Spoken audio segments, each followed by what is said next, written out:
Bom dia, prof. Estou aqui então para falar dos três eixos, de como que eles se integram, né? Cultura, clima e o endomarketing. E acredito que depois, né, de todo o nosso semestre ali falando sobre e também das experiências e sobre o que a gente lê, né, de conteúdo e fora, cultura organizacional é muito aquilo que a gente fala sobre as características da empresa, né? Como que a empresa se vende, vamos dizer assim, como que ela se mostra para a sociedade. Então, no meu caso, por exemplo, que trabalho na empresa, né, numa empresa super antiga que é a Renner, quem são os mais antigos, né, geralmente sabe que a empresa é super conhecida pelo encantamento do cliente. Então, isso é uma das características fortes da cultura organizacional, né? E aí vai entre vários outros fatores de outras empresas também, né? Que é aquilo da gestão mais compartilhada, ou se é mais vertical, né? Se é uma empresa mais burocrática, se não é tão burocrática assim. Isso tudo vai, então, das características da cultura da empresa, né? O que, que a empresa prega, né? Como que ela lida com as situações. Então, isso é uma questão cultural. Então, a empresa X, ela lida assim, dessa forma, com essa situação. Então, é uma questão cultural da empresa que foi se tornando e foi melhorando, ou às vezes, né, não é tão bom assim, dependendo das características, mas faz parte da cultura da empresa lidar dessa forma com esse tipo de situação, né? Exemplo, é, o clima organizacional é muito aquilo do interno, né? De como que é lá dentro.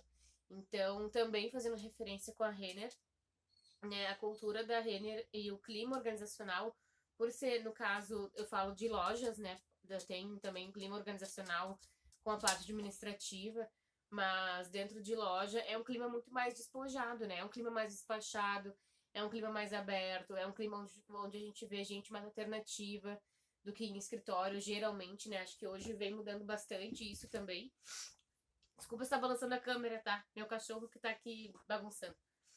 É, mas então é isso, assim, acho que o clima organizacional vai muito disso também, né? Vai dessa parte interna da empresa, dessa parte de como que os colaboradores lidam entre eles e com as suas lideranças, né? Como que é esse clima organizacional dentro, né? Se tem liberdade de expressão, se não tem, se tem como falar, se tem como dar feedback, se tem como pedir feedback, se o teu líder é mais aberto, né? Ou às vezes como que é a tua relação com os departamentos, como que é a tua relação com os teus colegas, às vezes dentro do teu setor ou de um departamento fora, né? Então acho que isso é o clima organizacional, né? E tudo isso tem relação com a cultura, né? Por quê?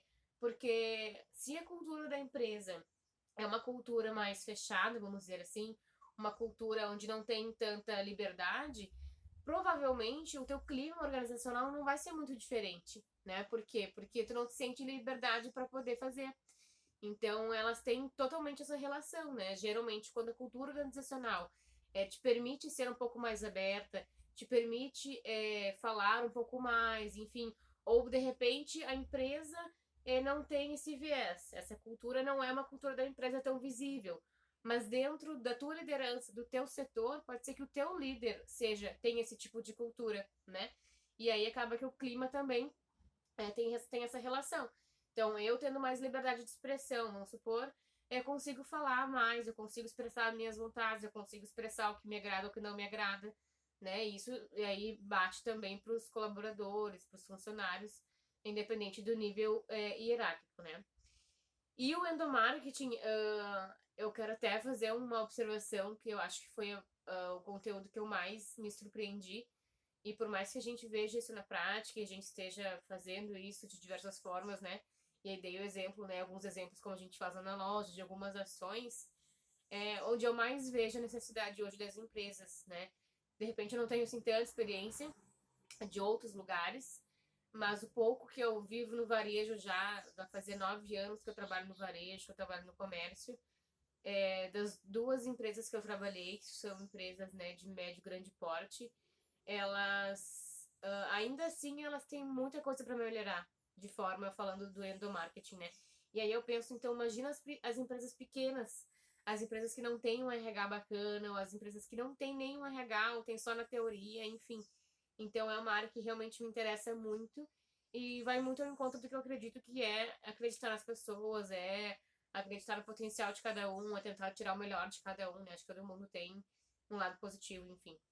Então, e aí, essa relação, né, eu acho que é uma cascata, vamos dizer assim, desses 3 eixos, que é o endomarketing na ponta, né? Então, como que a gente trabalha as ações, como que a gente trabalha internamente, né? Então, a gente tem uma cultura organizacional, exemplo, que é mais fechada, burocrática, engessada, hierárquica, enfim, que não tem uma gestão compartilhada, e aí a gente não consegue ter um clima organizacional bacana, porque eu não consigo falar uma coisa pro meu líder, e aí eu não consigo enxergar eu enquanto líder ou eu enquanto empresa, não consigo enxergar isso nas relações, né?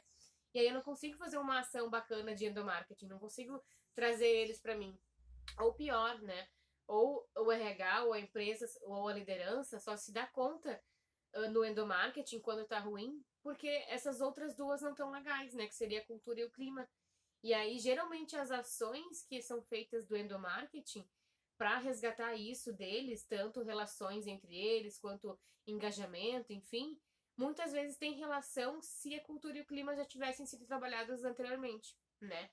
Então, para mim, né, tem total relação esses 3 eixos. E tudo isso é o que a gente faz na prática, né? Então, ali a segunda pergunta, que é como colocar isso na prática, eu acho que vai muito também do que a gente fala sobre analisar e observar, né? Eu, enquanto liderança, e mesmo aqueles que ainda eu vejo que ainda não são dentro da loja, dentro da minha equipe, eu sempre falo, né? Observem as pessoas, né? A gente trabalha com pessoas e cada sinal é um sinal, né? Cada ação tem uma reação. Então aí a gente tem que observar as pessoas para ver o que está acontecendo entre elas, o que está acontecendo entre os departamentos, né? E principalmente este ano, principalmente este Natal, né? Que eu falo muito agora lá na loja, é um Natal super atípico, né? Onde a gente não está podendo fazer mil coisas que a gente fazia, onde a meta continua alta como já era, no entanto, com um horário reduzido, com uma escala reduzida, com menos pessoas, e a empresa está ali, né, querendo tocar o barco com os mesmos valores, e a gente tem que tentar agradar e fazer da melhor forma. Mas e aí, a gente, enquanto liderança, como que a gente está sabendo lidar com essa situação, com o colaborador que está vendo que as metas, vamos supor, não estão sendo atingidas em alguns determinados momentos, né? E aí, como que a gente engaja essa pessoa? E dizer, é um Natal atípico, é um Natal na pandemia, a gente não está atingindo a meta, mas vamos continuar, né? Então, como que a gente faz isso? Então, eu acho que o endomarketing é muito nisso, né? Acho que ele é muito observação, né? É observar o teu time, observar as pessoas, para fazer essa relação entre eles e saber o momento certo de como resgatar essas pessoas, como resgatar essa relação entre os departamentos, ou como voltar a engajar, né? Como que a gente volta a ter uma equipe engajada em determinado momento, mesmo numa situação difícil, né? E aí eu acho que vai muito da empatia, a gente se colocar no lugar do outro e pensar como que a gente pode fazer o melhor, né? Então, tem gente perdendo gente na família, né? Tem colaborador que perdeu parente em função da Covid, tem colaborador que não tem ônibus ainda para ir embora, enfim, tem N situações, né? Então, como que a gente, enquanto liderança, observa isso e faz alguma coisa de diferente no dia a dia deles, né? Então, acho que isso é o endomarketing, a gente observar as ações, observar o colaborador e colocar em prática, né, um plano de ação ali dentro, no dia a dia, que a gente consiga resgatar isso tudo deles de uma forma que fique mais leve.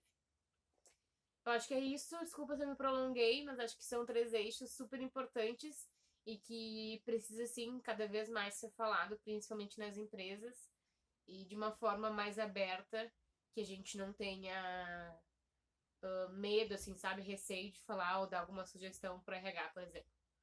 Um beijo, muito obrigada pelo semestre.